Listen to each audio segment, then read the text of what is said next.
pretty much every year, and particularly early in the year, I get this question, do I think there's going to be a recession ahead this year? There's things that cause recession, there's things that don't.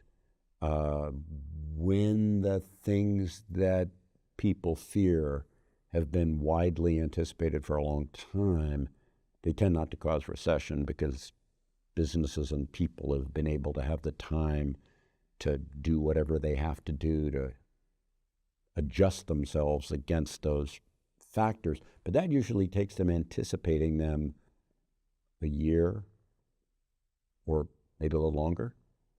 I'm not talking about weeks. I'm not talking about months. In this case, I don't really know the right answer to your question, and let me tell you why. I mean, it's a great question, but I don't know why. Let me put it into perspective and tell you how it could play this way and that way, and how that also relates to some other features. First, I want to say the following. We never get a recession unless the U.S. stock market and the global stock market have peaked from an all-time high and gone down for 3 or 4 months. Then after that, a recession may start. But it won't start any sooner than that. So some people will say, pretty commonly now, but they're wrong, we're in recession now. I will tell you, if that's the case, it is something that has never happened before. And I do not believe it's the case, and I can measure that many ways. We got a peak in the U.S. and global stock market at the end of February, and so we're not close yet to that 3-4 month time period that I was talking about. That's a minimum requirement for falling stock prices before you get to the, and it doesn't matter because people will say, oh, but take these 7 stocks out, take those 22 stocks out, take this out, take that out. It's like, no, not that. Just take the whole darn market, take the world market, take the S&P 500, take both of them. You got to get both of them down that long. So then when you think about that a different way, that doesn't preclude the question that we could have a recession this year. As we started the year, I did not believe that we would have a recession. And I don't particularly believe we'll have one now, but we might. Because what President Trump is doing in tariffs is terribly destructive. Not just to things outside the United States, but even worse to things inside the United States. While I do believe he's well-intended, I think he's just wrong about fundamental things that he thinks. But that tariffs that he would impose, if they're sustained, either the reciprocals that he announced on April 2nd or the 10% universal that he announced for everyone else, or as adjusted on April 9th when he said for 90 days, there was his so-called reciprocal tariffs, which aren't really reciprocal, wouldn't be imposed while he tried to negotiate deals, but everybody would have a 10% tariff except for China that he would treat separately at higher rates. Any and all of that is bad. None of it accomplishes what he thinks it'll accomplish. None of it. He somehow on this matter, and all of the advisors that he handpicked around him as people that already agreed with him on all this stuff, just don't actually know what they're talking about. I've never seen a circumstance like this ever. People are squawking at all of them now big time from all around them, reining them in. That's why April 9th happened. I know for a fact that the comments the Treasury Secretary Bessent said on April 9th when they put the pause in place, that this had been the plan all along, is a bald-faced lie. That was never the case. Why they would say that at this point is just somehow trying to save face.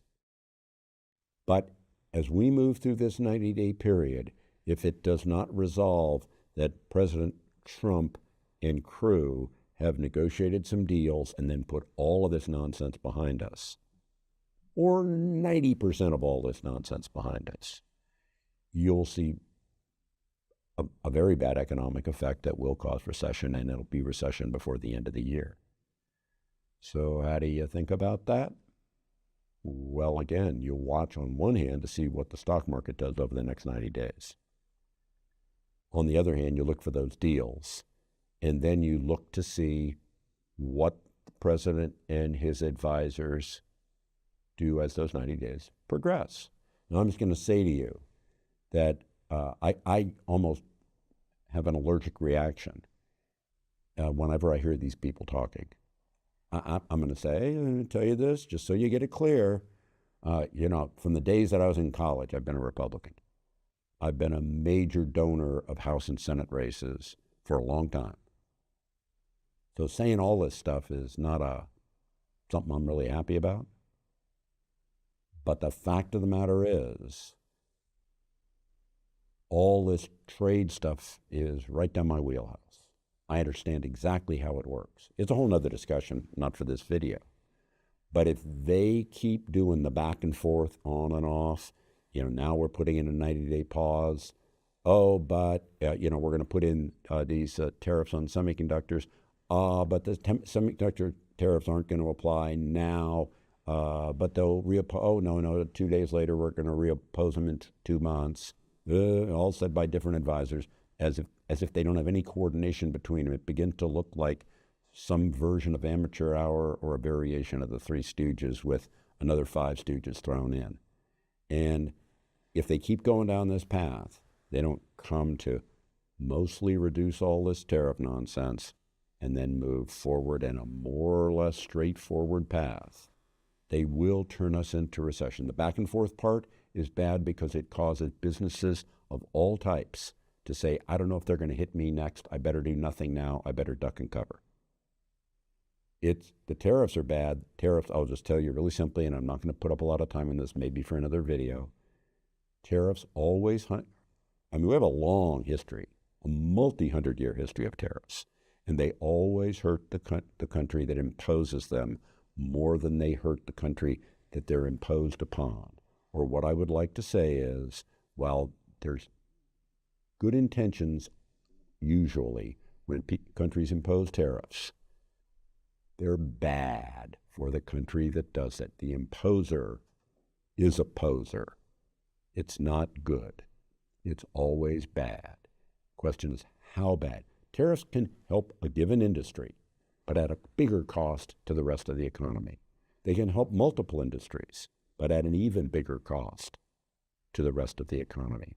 The only justifications ever for tariffs are in things that relate singularly to national security, one way or another, and yet this current administration has applied that moniker to a broad category of things that have nothing to do with national security because they believe in tariffs, and they believe it'll generate revenue that it'll never generate. They believe it'll make manufacturing come back to America, which it will not, even though they'll say that it's going to, and they'll say that they're making progress on those things. This all needs to reverse it significant or in whole, or we will have a recession. And you'll be able to look at that over the next 90 days and see if they make progress on what they're doing with trade deals or not, and then what they do with these tariffs afterwards. And that's my spew. If they do these well, the stock market will perform well.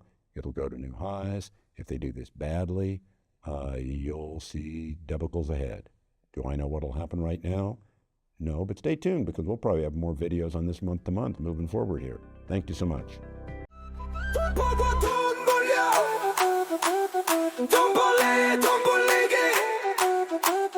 불어나라 내 money money 오늘